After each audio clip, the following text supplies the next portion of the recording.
Olá, sétimo ano, tudo bem? Professora Patrícia, da Rede Municipal de São Vicente, mais uma vez com vocês para a aula do nosso blog. O tema dessa semana é Simple Past. Teremos parte 1 e parte 2. Hoje será a parte 1, depois vocês vão entender por quê. Ok? Let's go!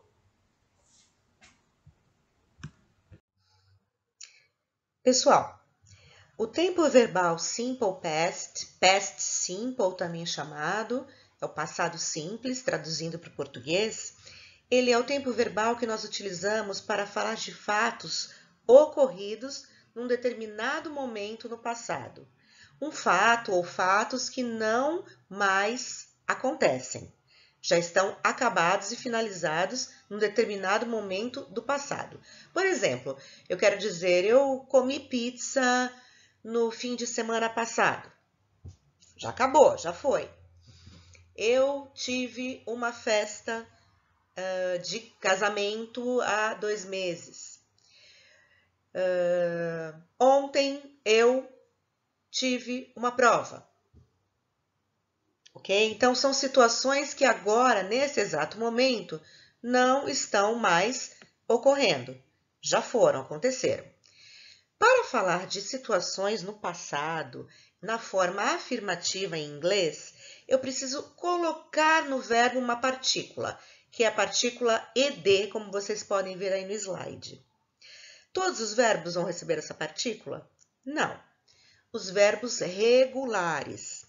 Os irregulares nós vamos ver na próxima aula de vídeo, ok? Hoje nós vamos ver sobre os verbos regulares, que são aqueles que recebem ed.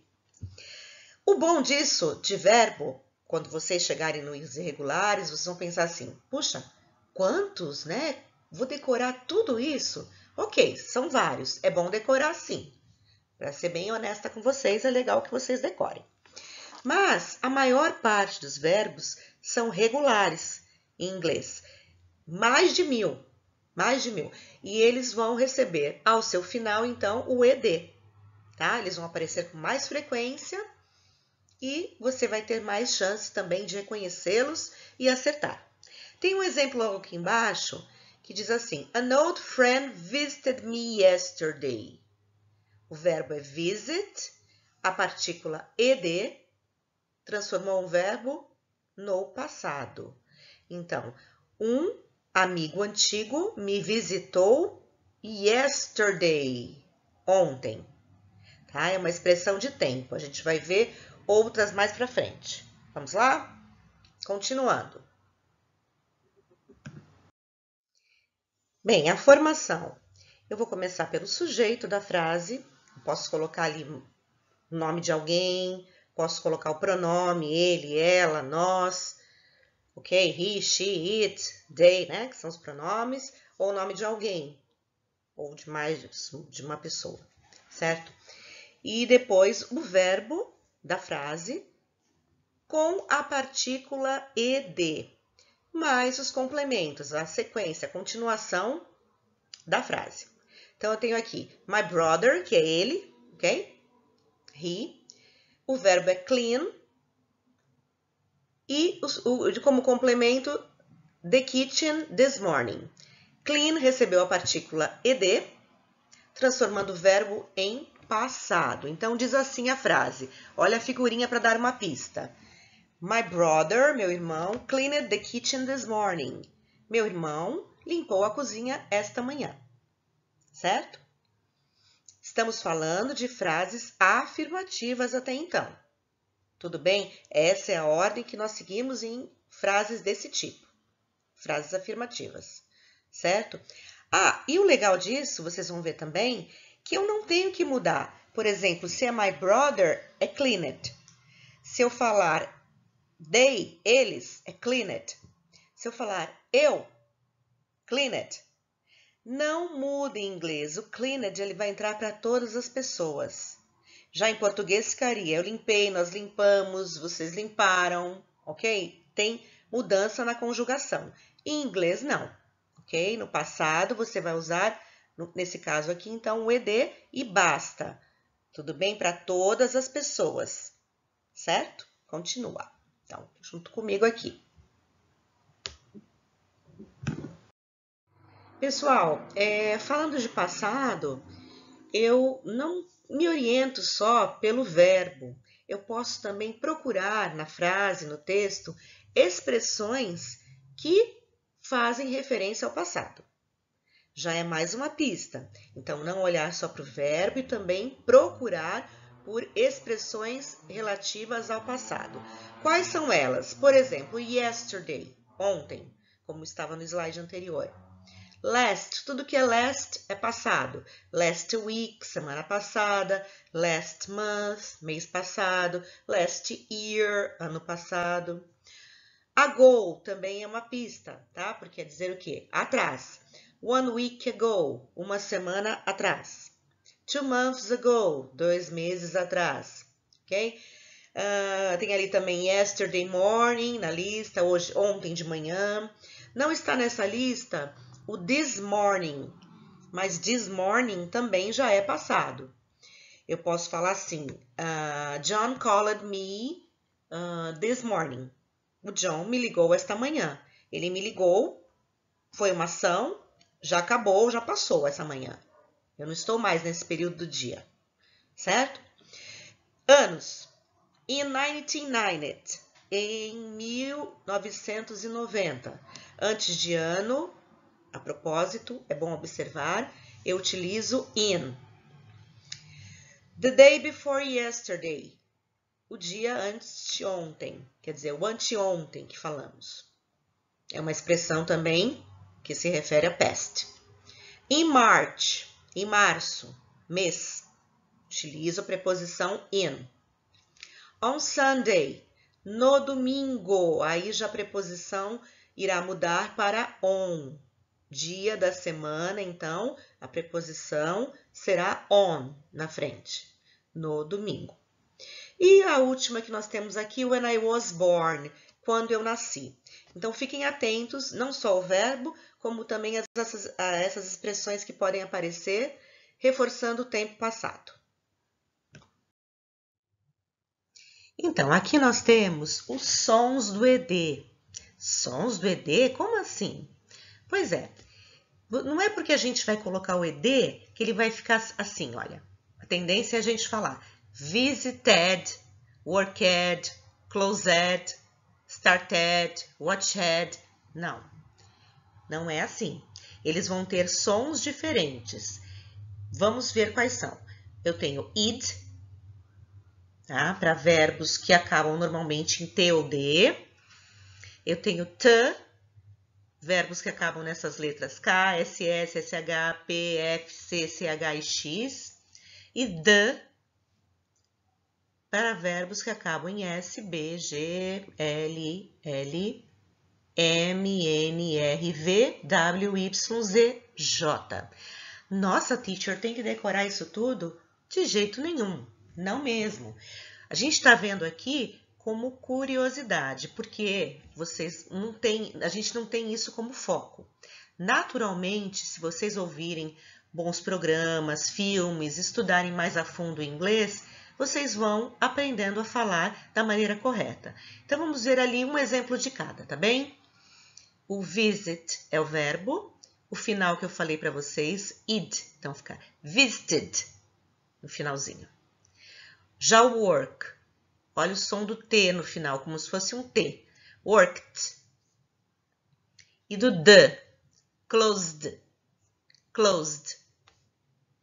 Ok? Então, isso é mais para uma curiosidade por enquanto, mas procurem observar quando vocês forem utilizar ou alguém estiver utilizando verbos regulares no passado, o som, tá bem? E não falando esse worked, visited, closed, ok? Não é assim. Então, procurem aos poucos prestar atenção e vocês vão conseguir depois produzir frases e verbos tranquilamente. Bem, pessoal, a forma mais comum, como foi dito antes, é acrescentar o ED nos verbos regulares, para expressar o passado. Então, exemplos aqui, talk, talked, listen, listened. Mas nem em todos os verbos você vai colocar o ed. Você pode simplesmente colocar o d. Se o verbo já acabar em e, como close, arrive, você apenas coloca o d. Verbos que terminam em y e antes desse y tiver uma consoante, por exemplo, carry. Antes do y é um R, uma consoante. Então, você vai tirar o y, manda ele embora e coloca carried, ok? Study, studied.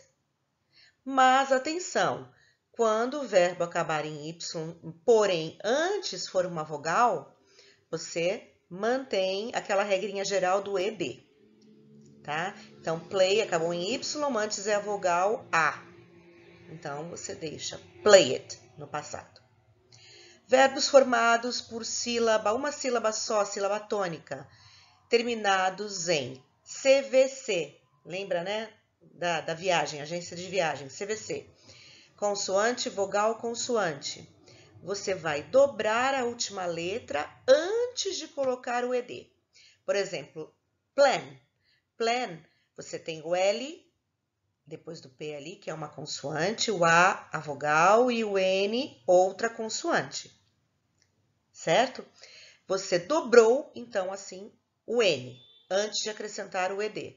Plan, verbo curtinho, né? Ficou planet. Stop.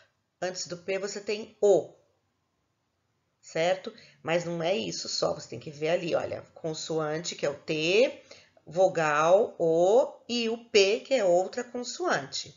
E é um verbo monossílabo, ok? Então, você vai dobrar o P antes de colocar o ed. Stop, stopped, ok? É simplesinho. Só você olhar novamente, que você vai perceber aí que tem 3 regrinhas bem simples, tá bem? Bom, até agora a gente falou de frases positivas, afirmativas. Vejam aí a primeira coluna que está em verdinho, né? O positive. Então, os verbos recebendo ed em todas as pessoas. Olha que bacana. Started, you started, he started e assim, até o they. Tudo bem. Só que eu posso também fazer frases negativas e interrogativas. Vocês se lembram que lá no presente nós tínhamos 2 auxiliares, o do e o does? Pois é. No passado eu vou ter um só auxiliar para todas as pessoas, que é o did. Então, para negar e para interrogar, eu preciso desse auxiliar. Ah, ele tem tradução? Não, ele não tem tradução. Ele está apenas ali para te dar a pista, te mostrar que ou é uma negativa ou uma interrogativa, tá? Porém, percebam o que acontece no verbo quando a gente coloca o did. Tanto didn't, formação aí negativa, did mais not, ou didn't, tanto faz, e sempre depois do sujeito. O que aconteceu com o verbo? Ele voltou para a forma básica, ele perdeu o ed, tá? Na interrogativa, dá uma olhadinha, olha o did para onde ele vai, lá para frente, ele passa para frente do sujeito. Então, fica, did I start alguma coisa? É uma interrogativa, tá? Ele antes do sujeito da frase. O verbo também perdeu o ed. Então, guardando assim na cabeça, tendo did, ou como did not, ou na interrogativa did no início, o verbo volta para a forma básica. Só terá ed na afirmativa, ok? Então, aqui, pessoal, colocando em frases, né, inteiras, para vocês observarem. Afirmativa, Alice finished the lesson 2 days ago. Então, Alice acabou a sua lição 2 dias atrás. Agora, vamos transformar essa mesma frase numa negativa e numa interrogativa. Negativa primeiro. Alice, que é o sujeito. Didn't, que é o did not, ou didn't, como eu falei. Finish. Olha o finish. O verbo perdeu o ed lá da afirmativa. Volta lá para dar uma olhadinha. Ok? Então, finish the lesson 2 days ago. certo? Agora, numa interrogativa, olha o did lá para frente, ele andou lá para frente, passou o sujeito. Did Alice, aí vem o verbo, de novo sem o ed, finish. Então, did Alice finish the lesson 2 days ago? É uma pergunta e eu posso responder de maneiras curtas. Positivamente, yes, she did. Ou no, she didn't. Se for positiva, yes na frente, né? Na resposta curta. E eu coloco did de novo. Yes, she did no final, depois do sujeito. Se for negativa, eu preciso negar, no, no início. E no final, eu preciso usar o did not ou didn't. Certo? Eu não posso nunca falar no, she did. Não, é no, she didn't. Nego 2 vezes. Então, aqui, o que eu posso entender desses exemplos? Quando eu utilizo o verbo auxiliar did, o verbo volta para a forma básica dele, né? Então, de finished, ele fica finish. Tá bem? Pessoal, hora de dizer bye bye. Então, para fechar, por hoje, algumas frases traduzidas. Nós temos aqui começando uma frase na afirmativa. Paul and Chris studied English on the weekend. Number 2, they texted me yesterday. Number 3, my mom didn't allow me to go to São Paulo with my boyfriend. Essa já está na negativa, vocês podem observar ali o uso do didn't. Number 4, did you cry in the movie? Uma interrogativa. Okay? E a número 5, eu gostaria que vocês respondessem para vocês mesmos. Did you like the lesson? Você gostou da aula? Ok? Gostou da aula de inglês de hoje? If it's okay, se for sim, yes, I did. Se for não, no, I didn't. Ok? See you in the next video. Alright? E agora vocês podem partir para as aulas do blog 42 e 43. Obrigada. Bye bye, pessoal. Thank you very much.